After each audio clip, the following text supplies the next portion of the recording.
How's your summer been? The summer has been cool, but I go by. Yes, I've been busy. What's gonna tell me? Doing shows, hosting shows, share ratings. Just been doing a lot of different stuff with different people. How do you like? I get stage fright in front of people and stuff. How do you think on the fly? Like, how do you keep the energy of the crowd going? Like, who do you try to channel? Yeah, I think when you're up there, I will be honest with you. It comes with practice. Like, sharpen your sword and do this and put in your 10,000 hours. Like, it comes with practice. You only get better at performing 5 games. Yeah, over and over and over. That is true. So I don't know who I'm channeling. I think like I try to be like loose, free.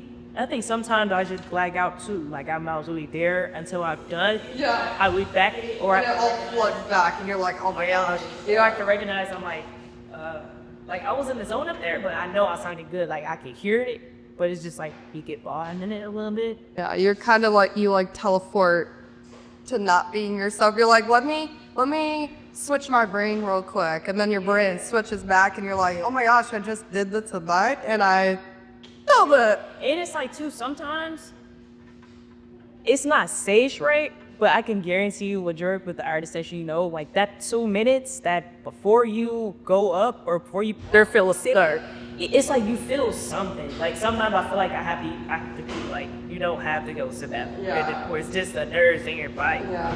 So I think that's not necessarily stage fright. I've been performing for a long time. So like it's different for me. I think maybe now it's like locking into that zone, getting in that ball. Okay, Buffalo. Wind Kings is coming back this fall as Wind Kings Stone and Fire. Be there or be square. They're making a comeback that you're not going to want to miss. And of course, go Bells. So, what's the cheese? Are you a blue cheese person? Yeah. Are you? That was questionable. Yes, that's duh. I feel like Buffalo is just like, blue cheese, it just hits different when you're from. It does. Are you from Buffalo originally? Yeah. Okay. Born and raised in Buffalo. We're Buffaloes.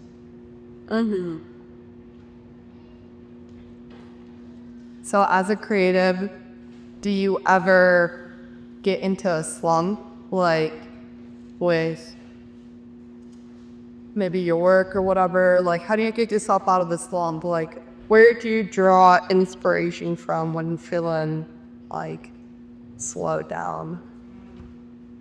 I think art imitates life, and I will only draw from my everyday life.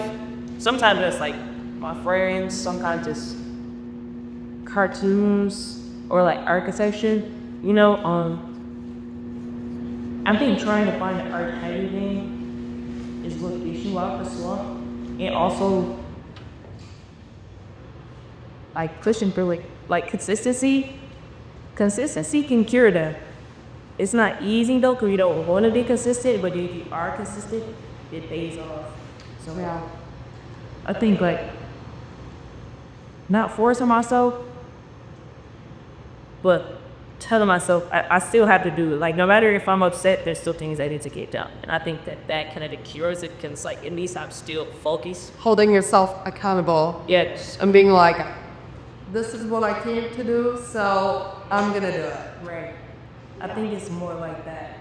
And we gotta be nice to ourselves. Like we have to be a little bit more graceful. Would you say you're a big critic to yourself? Like I would say I'm my biggest hater. Yeah. I think we all are. I'm not an insecure person, but I definitely beat myself up in my head when it comes to doing things. I'm not self-image wise, I feel like I'm very confident in myself, like image-wise and whatnot, but when it comes to like objects and states, sometimes I'll like have self-doubt or whatever. That's why I asked you if emceeing and getting nervous because I would be like, I can literally overthink myself into stuttering on stage in front of everyone. Oh my gosh, that will frustrate you so much more. Yeah, and I'm not a stutterer. Yeah.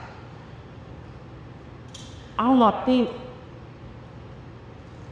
it's weird. I am absolutely my biggest critic. That's why I say you have to be nicer to ourselves, because it's like sometimes they're really doing amazing. Something else is like, he's relax. You're doing amazing, CD. I think that's in this, my bad. Like, yeah, like, I'm definitely my biggest critic, so I'm learning how to be. And also, I will say, nothing is ever perfect. Like, I'm the type of person I would like turn lemons into lemonade and where it was a lot less. So I think I can appreciate when I have more to work with. And I think that's where that graceful aspect comes in. Like, you've done amazing with nothing. So how can you think that this is not just as good or better? That's a great way of looking at it, yeah. He's a spicy!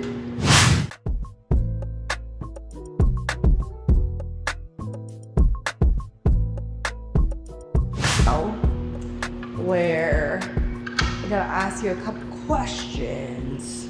You gotta explain photos. Okay. Yeah.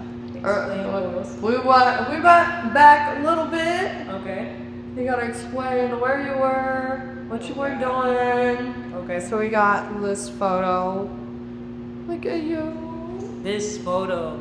So that right there is my grade family. Those are grade grading. That is my grade, I believe, on May Street, Buffalo, when you're in May Street. Like, that was her house, so you don't have any more outlets. Yeah.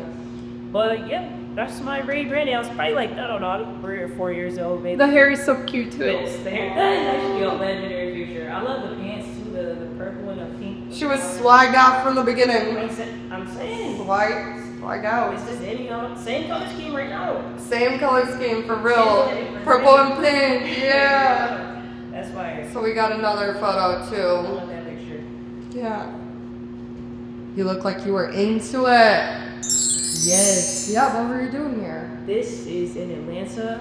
In Atlanta? Yeah. Okay. That's Atlanta. That's a show called Poetry versus Hip Hop. Really? Yeah. Oh my gosh. It's possible. So would you say you're like a very lyrical artist? You're very poetic when you're. Yeah, for sure. Yeah. Both of those words for sure. I think some people consider my music conscious, which a lot of it is conscious. Explain conscious. What do you mean? I think when people say conscious rap, they just mean speaking in a certain type of way. Like, I guess I can't consider it conscious because a lot of it is spiritual, even if it's not direct. It's very spiritual. I think you can kind of like hear that from my music, and it just has like an overall message of reflection and introspection, and that's very conscious. Yeah. I think it is lyrical and poetic and melodic as well. So yeah, I think that's where I lie with the music. Bariki, Tardies, a lot of like neo soul references and R&B. Like, I love R&B. I probably listen to R&B music more than I listen to rap music. Who do you drop? Well, who's like your biggest influence in music? Top 3, actually. Top 3. Just music in generalize it, like rap. R&B, Okay. rap if you want. Music in general, if you have some odd ones. Like my one friend that's an R&B artist, she listens to Pink Floyd, and I was like, I never expected that. Like, there are a lot of people that draw their musical inspirations from places you would never. Yeah. So what's your top 3, and then what's a curveball one that I would expect you to listen to? I think, okay, so as far as top 3, top 3 is crazy. But I really do love genuine entertainers. Like, Michael Jackson is just like Genuine and like he's one of the great, like, he is figures of all time. Like, it's even like Beyonce, she's just like him. Like, she's immediately under Michael Jackson as far as entertaining and visuals and they like you're literally working their ass off. You're not just being on stage. You're grinding, yeah, Literally non-stop. And even those two examples, like to be successful outside of a group, they're like Exactly. Oh my gosh, because they came from groups and then branched out, and you see what happened to the rest. Like they all tried to have their solo careers, and it didn't pan out as well. I don't know what the issue was, but I don't know. Cool shit don't seem to work. Yeah. Unfortunately. But yeah, so Michael Jackson for sure. As far as the rappers, I'll say like Nas. Nas is a good one. Yeah, that storytelling, lyricism, Nas. And I used to listen to a lot of jazz. So there's a guy named Najee. He has a line that includes Stevie Wonder. Stevie Wonder, yeah. It's so many good people. Definitely Stevie Wonder, Michael Jackson, Nas. Do you listen to anything like even older, like the Isley Brothers? Or Funkadelic or whatever. Yeah. They have Maggot Brain. Yeah. Like Urban and Fire. Yeah. Important people, yeah. Yeah, it's very important. I can't think of anyone else right now, but I do have like I listen to a lot of music. I actually just saw some of Liza's library. What happened? I don't know. It just finished? It's gone. Even my playlist, it just gone. What? Yeah, I'm so sad. Apple I can't even spell it out right now. It just references on.